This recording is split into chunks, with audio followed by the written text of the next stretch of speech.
Hello, I'm Dana Tyler. Puerto Rican pride will be celebrated on Fifth Avenue this Sunday, and so will the people's resilience. It's been 9 months since Hurricane Maria slammed the U.S. territory, setting off a catastrophe on many levels. The disturbingly slow recovery continues as a recent Harvard University study estimates the death toll linked to the hurricane at nearly 3 times higher than what the Puerto Rican government estimated. All that, plus the new hurricane season began last week. It's fair to say that no one reported on the devastation and its effects on the people the way CBS News correspondent David Begnaud did, and still does. He's just back from the island, and we're so glad to talk with you. Thank you for making time, David. It's great to finally meet you. It is great to finally meet you. We were going to do this a few months ago when you were awarded the Polk Award, which is a really important thing and really says it all. You were reporting, but there was public service in that reporting, too. I have to tell you, Dana, if I were to tell you as a journalist, and you can appreciate this, if there was an award that I dreamed of, I don't even know if I would have dreamed as big as the Polk Award in the sense of public service, right? It's what we aspire to do. Sure. But I thought we might be lucky to get a nod or a nomination for the coverage in general. But when the Public Service Award came down, you know, George Polk was a CBS News correspondent who died covering the Greek Civil War, died in service to the public, right? And so it was a huge honor. I got a chance to meet his family, and if there's never another award for the rest of my career, I don't know which will be more meaningful than the Polk Award.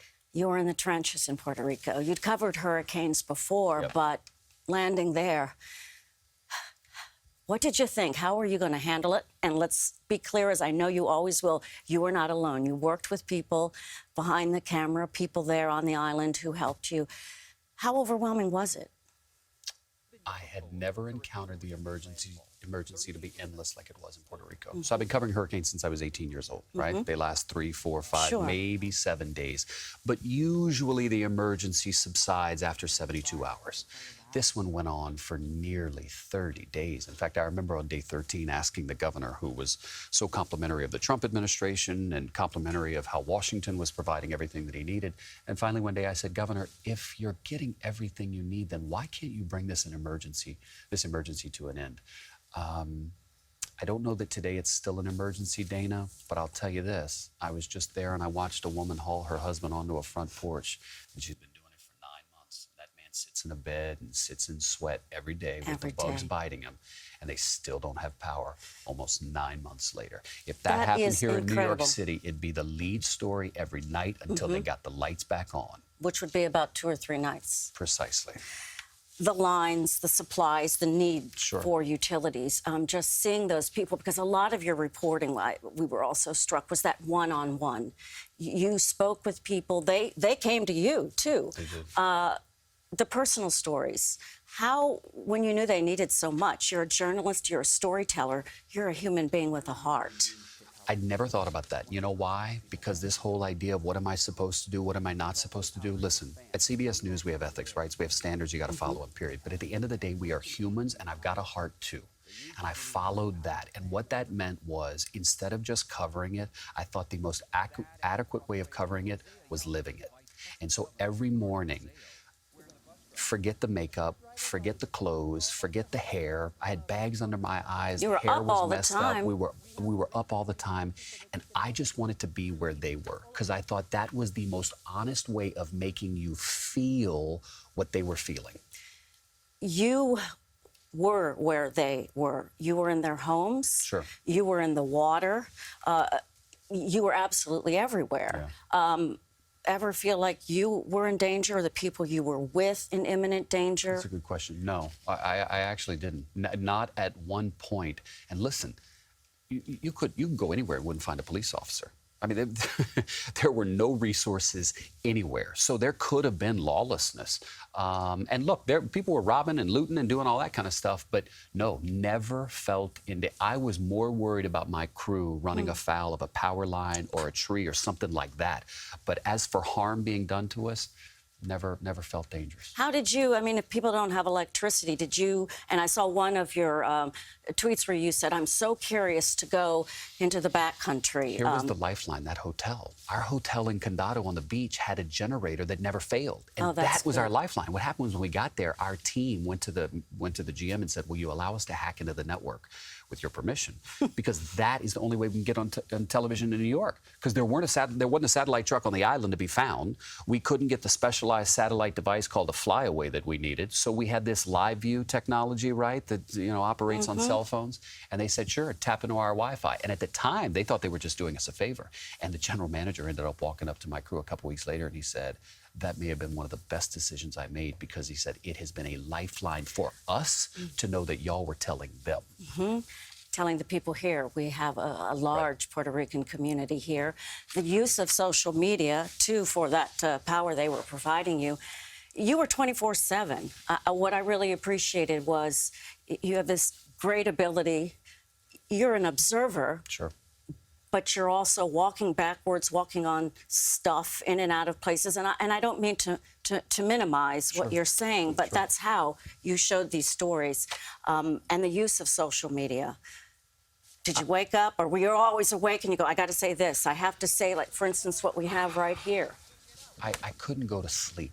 I would get to my hotel room, and there would be notes people slipped under the door because they snuck into the hotel to ask if I could call this or find out if their mother, my mother's... This woman right here, she just wanted to let people know that she was okay. And I remember we were leaving the Oaxaca Dam when we saw her waving, and I recorded it, and I put it out, and I thought, who the hell's going to see this woman? Well, guess what? Sure enough, I get this message that it's their aunt, and they're, I believe, in Chicago. This video was us just going through San Juan.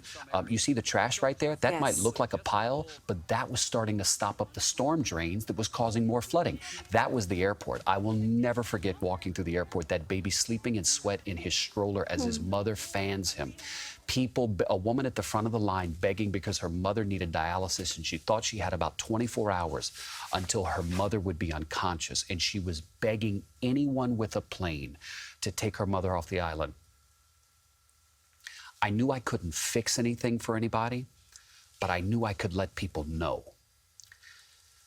And I think that's what we were able to do. I can imagine face to face, and you want to do anything that you can. Is that a feeling of helplessness, too? I've never felt more of a responsibility. Yeah. I've never felt more of an obligation. And I have no problems emoting and showing the emotion as I tell you this. Because you know what? Yeah, I could sit here and act disconnected. And in many ways, people in our profession think that's the way it should be. And I respect that opinion. But I stand by what we did. And I thought the best way to tell that story was to live it and show you what it was like to be on our shoulder as we lived it, as we walked up to the gas lines and we talked to the people who sat there for 48 hours waiting to get some fuel, because without the fuel, you couldn't go check on your mom. You couldn't get to work. You couldn't get to that trailer at the port to actually get the food. That was, I'll never forget that moment. So there, the governor says, David, go to the port and look at all the food that we have. So I get there, and the man at the port says, all those containers, 30,000, I think, have hundreds of thousands of pounds of food. They were just sitting there. Where were the so the food was on the island. They were at home, worrying about their own business, right? And there was this rumor that they were picketing. There was no proof of a picket. They just had their own. They couldn't get there, Dana. There was a tree blocking their route out of the neighborhood. They couldn't get there to deliver the food to the grocery stores so that the people could get it. It's changed you. I didn't know you before this. I've read that, but Did you see a difference? Something, of course, from your earlier reporting. But here's what's weird. So many people would call me and say something seems different about you. And I dismissed it at first. I didn't know what they were talking about, but I felt it. There was a maturity, I think, that you can't force upon yourself, that only life has a way of doing to you. And I think that's what this story may have done. Anyway, I mean, it's not about me, but just that question, yeah, I think it did. You can't cover something like that and not come back. Yeah. The Harvard study that has called all of our attention to, and I'm sure that's something, you having been there and speaking with families, that there are more deaths than we've been told or have been reported. Tell me about that and your reaction. You had a story on just this week about that. No one has believed the death toll of 64 that the government has. In fact, when the study came out from Harvard, I remember one of the lead authors saying, David, 4,600 is the middle of the road estimate. That is a conservative estimate. We believe it's higher. Dana, the New England Journal of Medicine does not publish drivel. The Harvard study was checked, double-checked, and fact-checked twice, okay? Is it as high as 4,600? We'll see. Other studies have been done. You've got the New York Times that did theirs that estimates around about 1,000. And then on Friday, while we were there, the government finally caved to pressure and said, okay, here's the death data. And there were roughly 1,300 deaths after the storm. Now, we can't say they're all storm-related, but the number's not 64. And why has it taken nearly 9 months to get some more context for those numbers? The shoes, there are the real people, the funerals, the people whose homes you went into, who didn't have the electricity to keep them cool, as you said, or for the dialysis machines. Yeah. So those shoes are sitting in front of the capital of San Juan, and people were bringing baby shoes, dress shoes, high heels. One woman dropped it off and she said, the one thing I got when my brother died was his shoes, and these belonged to him. It's a powerful memorial, and the governor ended up going. The governor went and he looked at it. Listen, I don't know if anybody could have won in this situation, right? I don't know if there's one politician that can win. However, the bottom line is civilian Samaritans in our reporting were able to get more done than the government appeared to. We have to wrap up. My last question, with hurricane season starting again, what's next for Puerto Rico? Still working on the past hurricane? I don't know. It's going to take at least 2 more months to get everyone their power back. Puerto Rico cannot withstand a Category 1 storm. That's not my opinion. That's the opinion of the government officials. Everything there is so delicate. The island is bankrupt. The power authority is bankrupt. The grid is so fragile. They can't take a simple storm. The lights go out in broad daylight. That graduation, right? Yes. David, thank you so much. Thanks for caring. I Thanks for caring. And I think it's great you're going to be at the parade, and you will. I can't think wait. you're going to be emotional there too, man. I just want to meet everybody. Right. They're such good people, and I can't wait. This Cajun's looking forward to meeting them Puerto Ricans. I hear that accent from Louisiana. Thank you, David Begnaud. Thank you. CBS News correspondent, extraordinary work.